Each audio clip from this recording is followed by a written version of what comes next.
dito mga amigo.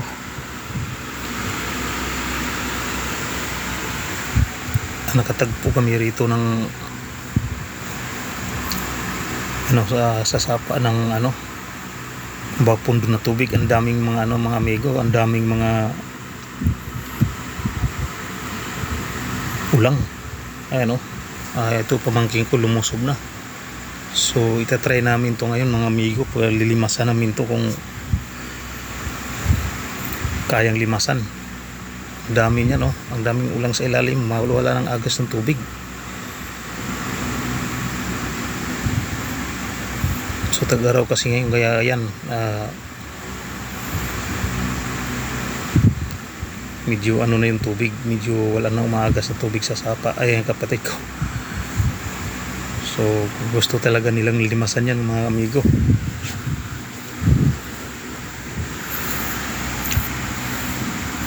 So yan, pinagtutulungan naming limasan yan mga amigo.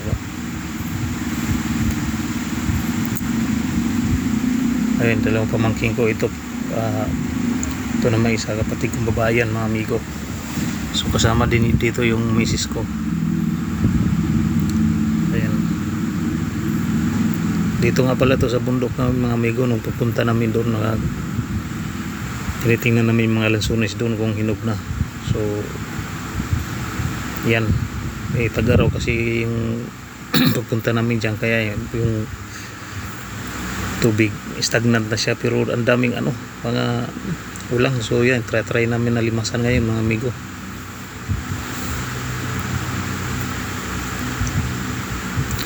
Lalim pa yan, hanggang balakang ko pa ito sa lalim. Hanggang doon sa baba, marami doon sa ibaba na malalalim na mga ng sapa na stagnant na siya kasi wala ng tubig. Ang daming isda, ang daming ulang, tapos may mga pa nga maiigat yan sa ilalim.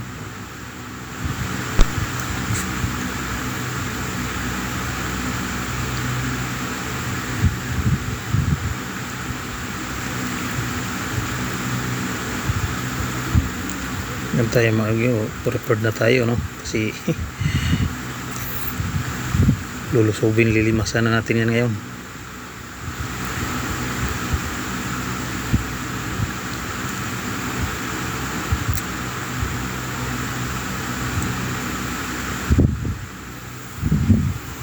Kaya lang wala kaming dalang timba, wala kaming dapat may timba kasi mabilis ang gagamitin namin dito. Hanap pa kami ng dito mga amigo, yung panglimas.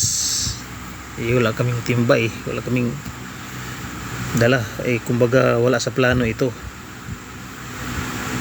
wala sa plano namin yan na maglimas. Nakita lang namin na maraming ulang, kaya nagdesisyon kami na limasan.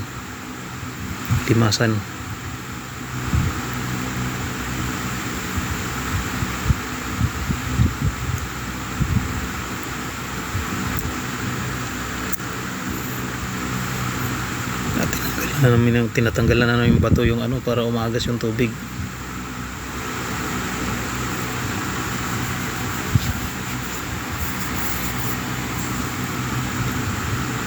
Ang lalim niyan, ang lalim pa niyan. Lampas halos balikat ang lalim yan. Malaki kasi yan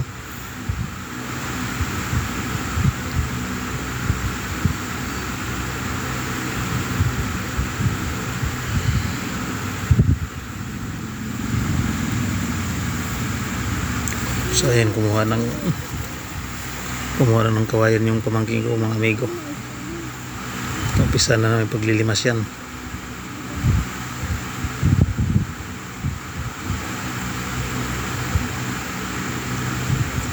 Subukan ko sikotin yung bato kung talaga matanggal. Sisikotin ko mga amigo kung matanggal ba.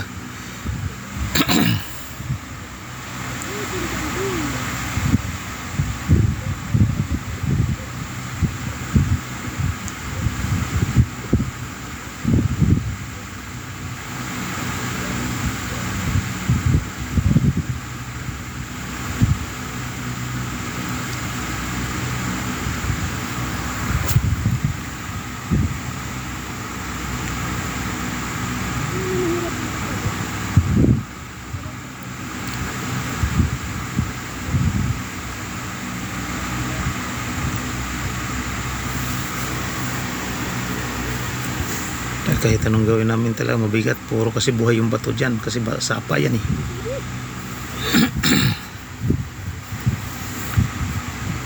Nung dati na maliliit pa lang kami, dami talaga ano dyan, lalo pagkatag-araw. Ang daming mga ulang dito. Kaya naisipan namin na limasin kasi nakita namin lalaki ng ulang.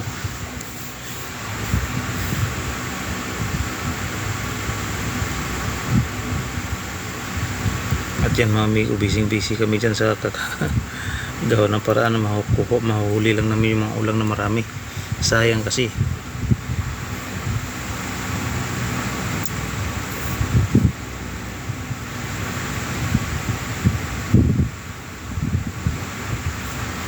Kung alam lang namin na ganun pala ng ano, dapat nagdala na kami timba.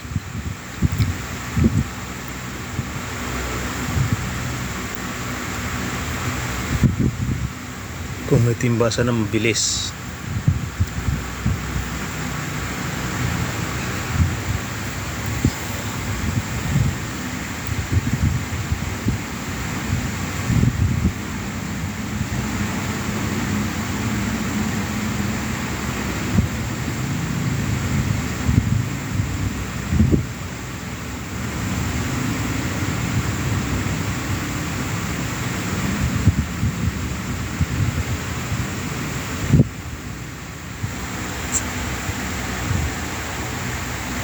So hanggang doon pa yan sa dulo mga amigo, dami pa rin ganyan doon sa dulo, yung wala nang agas na akuan, kumbaga na stuck na siya sa ano,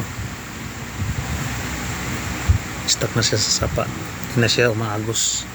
So natatrap dyan yung mga ulang, mga igat, yung tawag sa amin kasili, natatrap dyan. Kaya maganda kung may dala kang mga timba, pwede mo limasin yan, lilimasin mo yung tubig. Wala kasing, bihira lang kasi nagpupunta mga tao dito kasi medyo kalma, may kalayuan na itong mga amigo. At saka ayan sa taas, yan na yung lupa namin, ito lang yung sa baba ng lupa namin.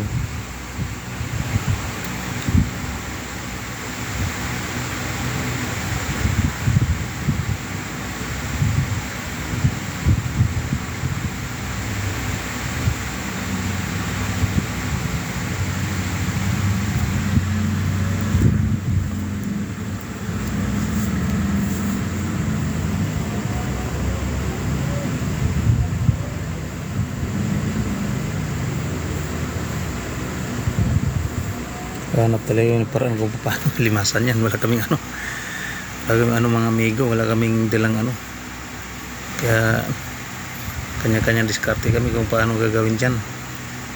Ano, ganyan, maliit lang siya tingnan pero ang lalim yan.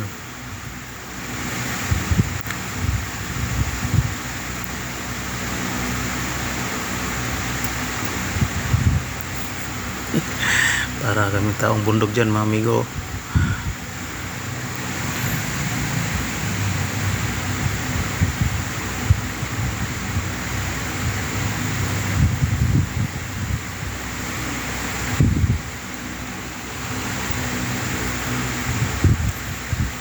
Minsan nakakahuli nga kami dyan, ang lalaki ng ano, halos binti ang laki ng mga igat.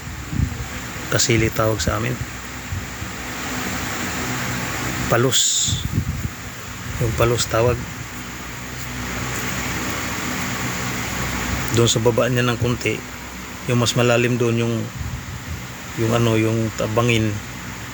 May malalim talagang ano doon namatay yung napakalaking igat, ano, palos.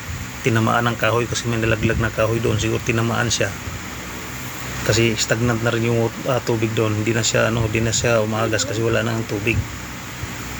Nagulat na lang kami, lumutang yung ano, wala na, patay na siya. Ang laki, akala mo bani, akala mo yung ano ng saging, yung katawan ng saging na lumutang, yun pala yung alpalos pala yun.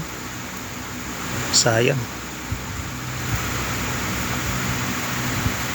napakalaki pa naman. So ito yung binabantayan namin dito pag tag-araw.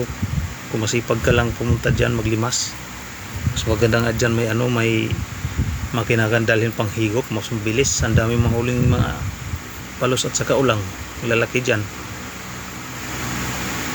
Sa sunod baka sakali magdala tayo ng makina dito.